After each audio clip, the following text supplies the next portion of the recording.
और रहे। चले भाई अब देखिएगा जरा क्या आ रहा है नेक्स्ट। कह रहे copper chloride, we are doing chemical bonding right now, okay. कह रहा है copper two chloride and copper two iodide and copper two carbonate are ionic compound. 3 ionic compound का जिक्र कर दिया इसने। इससे मेरे ख्याल शायद कुछ लेना देना नहीं है पार्ट ए का। तो जरा देखना क्या है, predict 2 physical properties other than electrical conductivity of copper two chloride. Copper two chloride electrical conductance करेगा कब? जब वो एक्वस स्टेट में होगा या फिर वो या फिर कौन सी स्टेट में होता है, मोल्टेन स्टेट में होता है, ठीक है। अच्छा आपने कोई दो और बतानी है प्रॉपर्टीज किसकी, आयनिक कंपाउंड की, इसके अलावा दो और प्रॉपर्टीज आयनिक कंपाउंड की। एक आ जाती है आपके पास हाई मेल्टिंग बॉइलिंग पॉइंट, और एक और प्रॉपर्टी क्या होती है, थर्मल कंडक्टेंस। फिजिकल प्रॉपर्टी बतानी है बेटा, जो तुम बता रहे हो वो केमिकल हो जाएगी, थर्मल डिकम्पोजिशन पे अगर जाएंगे। सही है। मैं कह रहे हैं कॉपर एक ट्रांजिशन एलिमेंट है। Suggest one property of copper two chloride that is characteristic of a compound of a transition element. Coloured compound बनाते हैं। देखो अब आपने जो यहाँ पे प्रॉपर्टी देनी है ना, वो होनी चाहिए other than the normal ionic compound. Transition metal के लिए स्पेशल क्या है, तो भाई कलर्ड कंपाउंड्स बनाते हैं। एक तो ये हो गया, और दूसरा ये कि एज अ कैटलिस्ट भी यूज हो सकते हैं। सही है। यहाँ पे इसने फिजिकल नहीं लिखा है। कलर्ड कंपाउंड भी कोई एक तरह से अगर देखा जाए ना तो फिजिकल प्रॉपर्टी है। वैसे तो कलर्ड कंपाउंड बना रहे हैं, लेकिन उसकी जो ओरिजिन है ना वो इलेक्ट्रॉन्स की वजह से ही होती है, इलेक्ट्रॉन के ट्रांजिशन की वजह से होती है, ठीक है। तो कलर्ड कंपाउंड बनाते हैं। और दूसरा ये कि they can be used as a catalyst, और आप ये भी मेंशन कर सकते हो they will have a variable valency, लेकिन वो कंपाउंड पे इंप्लीमेंट नहीं होता, वो ट्रांजिशन एलिमेंट होता तो फिर शायद बोल भी सकते थे, ठीक है। Copper reacts with chlorine to make copper 2 chloride. Copper 2 chloride contains Cu+2 ions and Cl- ion. Explain in terms of the movement of electron how copper chloride is formed from the copper atom and chlorine molecule। और मेरा मानना ये है कि ये सबसे आसान तरीन सवाल है जो कि बहुत घुमा फिरा के पूछा गया है। ये पूछ रहे हैं कि इलेक्ट्रॉन्स कहां से कहां गए और कितने गए, ठीक है। तो आप बताओगे कि कॉपर लूजेस, हाँ वेरी गुड, एक चाहिए था, और कॉपर दो दे रहा था। बेहतरीन यार, जबरदस्त। Copper loses 2 electrons and each one of which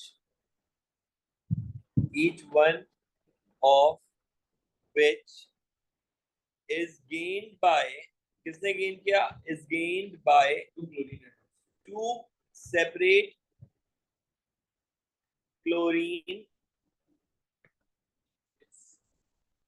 atom. Each of the electron is gained by two separate chlorine atoms, ठीक है जी। अच्छा तो क्या हमें 2 मार्क्स मिल गए? यस, एक हमें मार्क्स मिला कि हमने बता दी कि एक ही कॉपर एटम में, आप चाहो तो यूं भी लिख सकते हो, 1 copper atom or 1 copper element, 1 copper atom loses 2 electrons and each one of which is gained by 2 separate chlorine atom। हमने क्लोरीन की एक्सेप्टेंस ऑफ इलेक्ट्रॉन्स पे भी बात कर ली, ठीक है, दोनों पे बात हो गई। अच्छा कार्बन डाइऑक्साइड और कैल्शियम कार्बाइड के स्ट्रक्चर को यहाँ पे आइडेंटिफाई किया हुआ है, ठीक है। इलेक्ट्रिकल कंडक्टेंस की अगर मैं बात करूं बेटा, वो तो सब में ही होती है ना, अगर तुम इनकी प्रॉपर्टीज के हिसाब से बात कर रहे हो तो।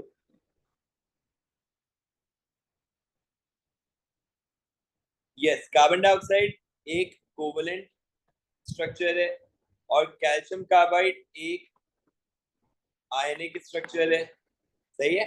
एक कोवलेंट कंपाउंड है और एक आयनिक कंपाउंड है। Are we good with this? Can I explain terms of the structure and bonding? By carbon dioxide has low boiling point and calcium carbide has high boiling point,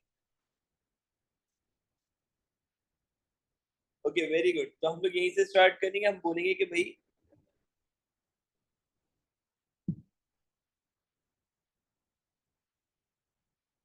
carbon dioxide is gas at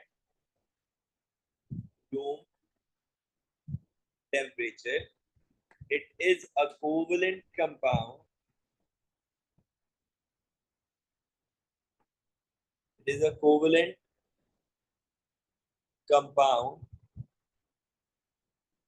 and it has very weak van der Waal forces जिनको हम लोग inter molecular forces भी कहते हैं। ठीक है। Carbon dioxide is gas at room temperature. It has a covalent compound and it has very weak van der Waal forces or weak intermolecular forces, whereas the calcium carbide। अच्छा सवाल ये उठेगा कि आपने पहचाना कैसे? भाई अगर एक मेटल और एक नॉन मेटल के बीच में बॉन्ड बनेगा तो आयनिक होगा, और अगर दो नॉन मेटल्स के बीच में बॉन्ड बनेगा तो कोवेलेंट होगा। सही है। So where is the calcium carbide is ionic compound. Carbon dioxide जो है वो गैस है रूम टेम्परेचर पे, लेकिन कैल्शियम कार्बाइड क्या होगा क्योंकि वो एक आयनिक कंपाउंड है। सो it has high boiling point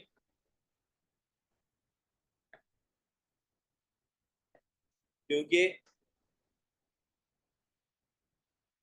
because it has इसका हाई बॉइलिंग पॉइंट क्यों है? भाई सिंपल सी बात है, इसलिए क्योंकि एक आयनिक कंपाउंड है। आयनिक कंपाउंड होने की वजह से इसमें कौन सी फोर्सेस पाई जाती हैं? यस। और वो कैसी होती हैं? वो होती है स्ट्रॉन्ग।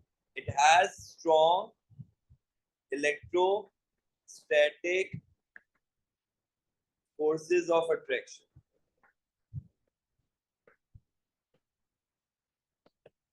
ठीक है। इसके पास क्या है? Strong electrostatic forces of attraction है। अच्छा अब दूसरी बात ये भी बहुत ध्यान से सुनना, ये रूम टेम्परेचर पे कैसे मिलता है? It is the solid at room temperature pressure. I guess 3 marks तो पूरे हो गए। सही है। अच्छा फिर ये वही वैसे ही सवाल आ रहे हैं in terms of the movement of electron, how Na2O is formed by the reaction of sodium with oxygen। ये आप लोग बता ही सकते हो। दूसरी तरफ आ जाओ, कह रहे sodium chloride is an ionic compound which is solid at room temperature.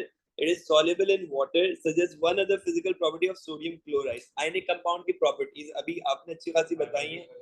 Yes, high melting point और बॉइलिंग पॉइंट। ठीक है जी, आगे चलते हैं। ये जरा थोड़ा सा कंफ्यूजिंग लगता है बच्चों को, और मैंने देखा अक्सर बच्चे इसमें जो है ना वो गलत जवाब दे रहे होते हैं। जरा पढ़ना कह रहा है, sodium chloride NaCl and magnesium chloride MgCl2 are both ionic compound। Describe the arrangement of the ions and the type of attractive forces between the ions in solid magnesium chloride। Arrangement और type of attractive force. Type of attractive force आप बता ही देते हो कि भाई कैसी है? Strong electrostatic force. भाई ये अपनी आदत बना लो ना कि जब भी इलेक्ट्रोस्टैटिक लिखना हो हमेशा स्ट्रॉन्ग लिख देना, और जब भी वैन डर वाल या इंटरमोलेकुलर लिखना हो वीक लिख देना। Electrostatic forces. सवाल ये उठता है कि अरेंजमेंट को कैसे डिफाइन करेंगे, बच्चा कंफ्यूज होता है। मैंने बच्चों को यहाँ पे बहुत अलग अलग चीजें लिखते हुए देखा है। क्या क्रिस्टल लैटिस स्ट्रक्चर एक अरेंजमेंट है? और अच्छे से काम करते हैं ना, जरा इसकी मार्किंग की देखो कलर इसमें है। मेरा आईपैड बेचारा आखिरी सांसें ले रहा है, स्क्रॉल भी नहीं कर पा रहा। देखो भाई क्वेश्चन नंबर, कौन सा क्वेश्चन था ये हमारा? 3B तो इसमें है ही नहीं। अच्छा ये वाले में होगा ना, 3 था 4 था, चेक कर भाई। मेरे ख्याल से 4 है। अच्छा यार उमर क्या करोगे तुम बड़े हो। हाँ भाई, तो 4 के ऊपर जरा अरेंजमेंट देखो। मैं ये दिखाना चाह रहा हूँ कि क्या क्या एक्सेप्टेबल है तुम्हारे लिए। Ordered, regular, layer, uniformly arrange, repeated pattern, lattice structure. मतलब अल्टीमेटली तुम्हें क्या एक वर्ड देना है, तुम्हें एक वर्ड ये देना है जो कि बता सके कि भाई पैट्रनाइज चीज है, एक एक पैट्रनाइज तरीके से अरेंज चीज है। सही है। आप इसमें यूनिफॉर्मली अरेंज लिख सकते हो, और आप इसमें एक वर्ड अपनी आदत बना लो जो कि आपको बहुत हेल्प करेगा। एक तो क्रिस्टल लैटिस स्ट्रक्चर होता है, जिसमें भले क्रिस्टल लिखो या ना लिखो वो एक्सेप्टेबल होगा, और दूसरा लेयर अरेंज। तो ये जो मैं मेरा जो फेवरेट रहेगा ना, उसमें होगा लेयर अरेंजमेंट। सही है। और साथ में लिख देता हूं मैं क्रिस्टल लेटिस स्ट्रक्चर। ठीक है जी। अच्छा, क्या explain why solid magnesium chloride does not conduct electricity but aqueous magnesium chloride does. Solid conduct नहीं कर रहा है लेकिन एक्वस कंडक्ट कर रहा है। देखो बेटा, जब भी कोई मेटल होगा ना, मेटल के अंदर इलेक्ट्रॉन्स, फ्री मोबाइल इलेक्ट्रॉन्स होते हैं जिसके अंदर वो मेटल होगा ना, तो वो इलेक्ट्रिसिटी डायरेक्ट कंडक्ट करेगा, क्योंकि वहां पे इलेक्ट्रिसिटी की कंडक्शन इलेक्ट्रॉन्स के जरिए से हो रही थी। लेकिन जो आयनिक कंपाउंड होता है ना, उसमें इलेक्ट्रिसिटी की कंडक्शन आयंस की मदद से हो रही होती है। तो आयन की जो मूवमेंट होती है उसके लिए इसकी स्टेट लिक्विड यानी कि मोल्टेन होनी जरूरी है, या फिर एक्वस। तो सॉलिड, ये पूछा why solid magnesium chloride does not conduct electricity, because, हाँ आप देखोगे solid magnesium chloride, the ions could not move। ये पहला रीजन हुआ। और दूसरा कि इन aqueous,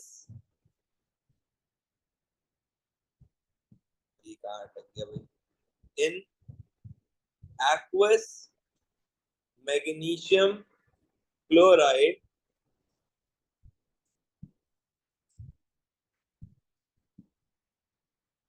टाइम से पहले आ। अबे 7:30। ओके, इन aqueous मैग्नीशियम क्लोराइड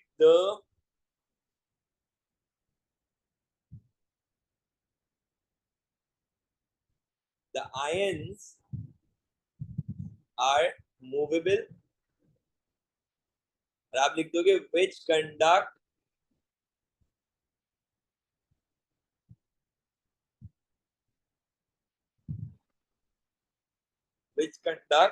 electricity।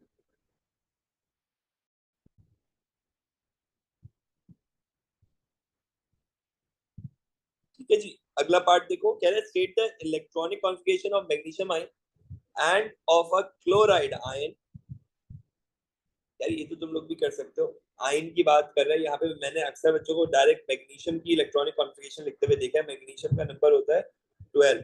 तो by 12 you need to mention कि भाई पहले शेल में आ गए 2, दूसरे शेल में आ गए 8, आखिरी शेल में 2 आने थे, वो चले गए तभी तो ये आयन बना है।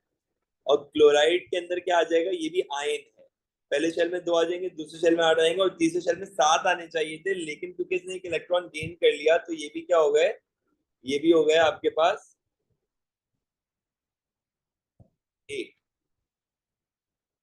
ठीक है भाई, इसी को 8 बना देते हैं, वापस वही नहीं रहा। Very good guys. एक और सवाल देखो भाई, जल्दी से।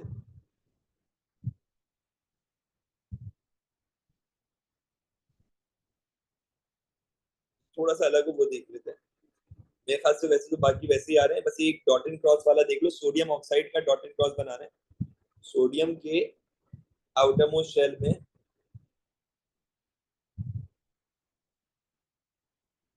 सोडियम के आउटर मोस्ट शेल में एक इलेक्ट्रॉन था जो कि उसने दे दिया, और उसके इनर शेल से निकल के आए हैं 8 इलेक्ट्रॉन्स। 8 इलेक्ट्रॉन्स आ गए सोडियम में, और इसके ऊपर आ जाएगा क्या, एक प्लस चार्ज।